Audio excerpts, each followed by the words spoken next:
Hello students, आज के इस वीडियो में हम बल आघूर्ण और जड़त्व आघूर्ण में संबंध देखेंगे।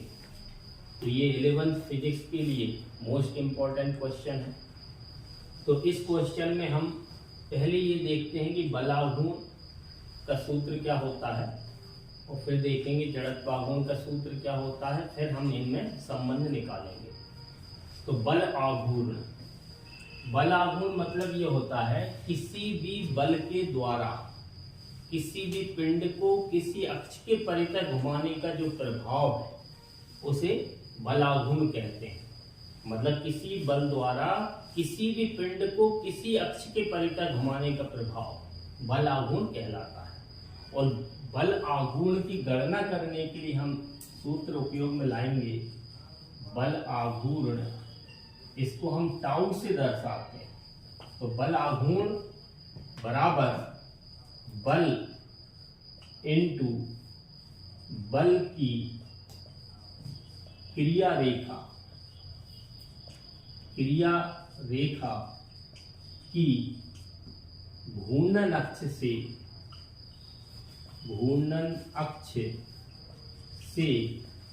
लंबवत दूरी। ये बल आघूर्ण का सूत्र है, इसका उपयोग करेंगे। अब देखते हैं जड़त्व आघूर्ण।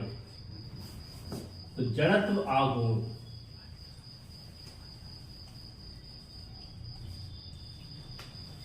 आघूर्ण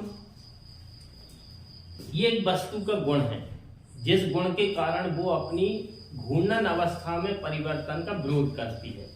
तो इसको हम ऐसे परिभाषित करते हैं कि घूर्णन करती हुई वस्तु का वह गुण जिसके कारण वह अपनी घूर्णन अवस्था में परिवर्तन करने का विरोध करती है, उस गुण को हम जड़त्व आघूर्ण कहते हैं। और जड़त्व आघूर्ण को दर्शाया जाता है आई से।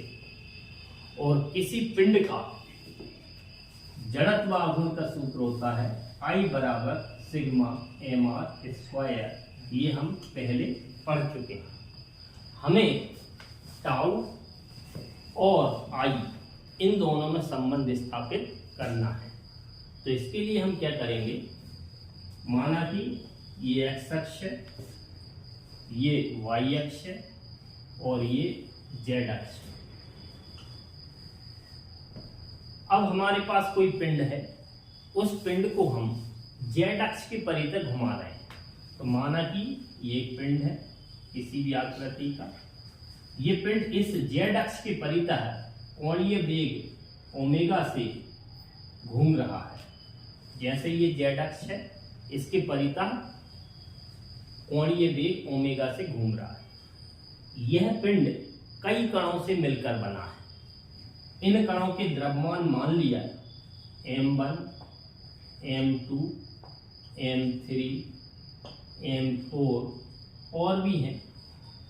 तो ये द्रव्यमान हम मान लेंगे और इन कणों की घूर्णन अक्ष से लंबवत दूरियां मानेंगे r1, r2, r3, r4। इसी प्रकार से और भी कई कण होंगे। तो ये वाला कण जो m1 द्रव्यमान का है, ये m2 द्रव्यमान का है, ये m3 द्रव्यमान का है, ये m4 द्रव्यमान का है। ऐसे ही कई कणों से मिलकर ये पिंड बना हुआ है। अब हमें बल आघूर्ण और जड़त्व आघूर्ण में संबंध निकालना है। तो इसके लिए हम शुरू करेंगे बल आघूर्ण से। तो पहले हम बल आघूर्ण का जनरल फॉर्मूला बनाएंगे। तो बल आघूर्ण को दर्शाया जाता है टाउ से। तो टाउ बराबर बल इनटू बल की क्रिया रेखा की घूर्णन अक्ष से लंबवत दूरी। तो पहले ये समझेंगे कि बल की क्रिया रेखा की अक्ष से लंबवत दूरी कौन सी होगी। तो जैसे मान लो ये अक्ष है, कागज के तल के लंबवत ऊर्ध्वाधर। तो ये अक्ष है और इस अक्ष के परितः मान लो हम इसको घुमा रहे हैं। तो ये जो है घूम के थोड़ी देर बाद इधर आ गया। तो इसको घुमाने के लिए मान लो हमने बल लगाया इस दिशा में, तो ये जो लाइन है, बल जिस रेखा पर काम कर रहा है, तो ये जो रेखा है, इस रेखा को हम बोलते हैं बल की क्रिया रेखा। मतलब बल जिस रेखा पर कार्य कर रहा हो उस रेखा को बोलेंगे बल की क्रिया रेखा। और ये घूर्णन अक्ष थी, तो इस घूर्णन अक्ष से हम इस क्रिया रेखा पर लंब डालेंगे, तो ये आएगी लंबवत दूरी। तो इस सूत्र में जो दूरी आ रही है वो बल की क्रिया रेखा की घूर्णन अक्ष से लंबवत दूरी है।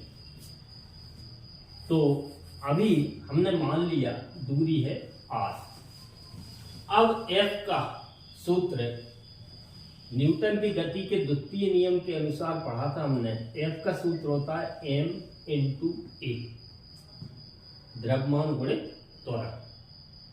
अब इसमें जो a आया है ये रैखिक त्वरण है, मतलब रेखीय गति में रैखिक त्वरण शब्द उपयोग में आता है। और इधर घूर्णन गति है, तो घूर्णन गति में रैखिक त्वरण की जगह शब्द यूज करेंगे हम कोणीय त्वरण। और कोणीय त्वरण को हम दर्शाते हैं अल्फा से। और एक संबंध निकाला हुआ था पहले, रेखीय त्वरण और कोणीय त्वरण में संबंध, उसका आंसर आया था A बराबर r अल्फा। तो A की जगह हम r अल्फा यूज करेंगे, तो F इक्वल ma रखेंगे तो tau equal ma into r मिलेगा। अब A का मान रखेंगे हम r अल्फा, तो इधर मिलेगा tau equal m into r alpha into r। तो ये हो जाएगा टाउ बराबर m r स्क्वायर अल्फा। ये हमारा बल आघूर्ण का फॉर्मूला बना। अब इस फॉर्मूले को हम अलग अलग कणों के लिए लगाएंगे, तो हम लिख सकते हैं कि m1 द्रव्यमान वाले कण का z अक्ष के परितः बल आघूर्ण, जिसको हम मानेंगे टाउ वन, बराबर द्रव्यमान m1, दूरी है r1 square into alpha. Alpha मतलब कोणीय त्वरण। तो ये कोणीय वेग एक समान है, तो कोणीय त्वरण भी सबका समान होगा, तो अल्फा की जगह अल्फा ही रहेगा। इसी प्रकार से m2 द्रव्यमान वाले कण का z अक्ष के परितः बल आघूर्ण निकालेंगे, तो tau 2 equal m2 r2 alpha. इसी प्रकार से m3 वाले कण का बल आघूर्ण निकालेंगे, तो tau 3 equal m3 r3 square alpha. इसी प्रकार से हम और भी कणों के निकालते जाएंगे, तो उसके लिए हम कॉपी में 3-4 लाइनें छोड़ देंगे। तो इसका मतलब ये हुआ, इसी प्रकार से बाकी के कणों के बल आघूर्ण भी निकलेंगे। अब हम निकालेंगे संपूर्ण पिंड का z अक्ष के परितः बल आघूर्ण। तो संपूर्ण पिंड का निकालने के लिए ये जो अलग अलग कणों के निकाले थे, इन सब का हम योगफल करेंगे, तो मिलेगा tau equal tau 1 plus tau 2 plus tau 3 dash dash dash dash plus. इसका मतलब ये हुआ, ये बाकी के और भी जुड़ते जाएंगे। अब हम मान रखेंगे, तो टाउ 1 का मान आया था हमारे पास m1 r1 square alpha plus tau 2 की वैल्यू है m2 r2 square alpha plus tau 3 का मान m3 r3 square alpha plus dash dash dash dash. इसमें से अल्फा कॉमन मिलेगा, तो टाउ इक्वल अल्फा कॉमन लेंगे तो ब्रैकेट में बचेगा, इधर से अल्फा बाहर चला गया, तो m1 r1 square plus m2 r2 square plus m3 r3 square plus dash dash. अब ये जो ब्रैकेट में आया हुआ है, ये mr स्क्वायर का योगफल हो रहा है, तो इसको हम सिग्मा के रूप में लिख सकते हैं। तो tau equal alpha into sigma M R square, इस पूरे ब्रैकेट की जगह सिग्मा एम आर स्क्वायर लिख सकते हैं। अब ये जो सिग्मा एम आर स्क्वायर होता है संपूर्ण पिंड के जड़त्वाघूर्ण का सूत्र, तो इसकी जगह हम लिख देंगे आई, तो अल्फा इंटू आई, ये हमारा बल आघूर्ण टाउ और जड़त्वाघूर्ण आई, इनमें संबंध है ये। तो ये क्वेश्चन भी मोस्ट इम्पोर्टेंट है। तो यदि वीडियो पसंद आए तो शेयर और सब्सक्राइब चैनल को जरूर करें। Thank you.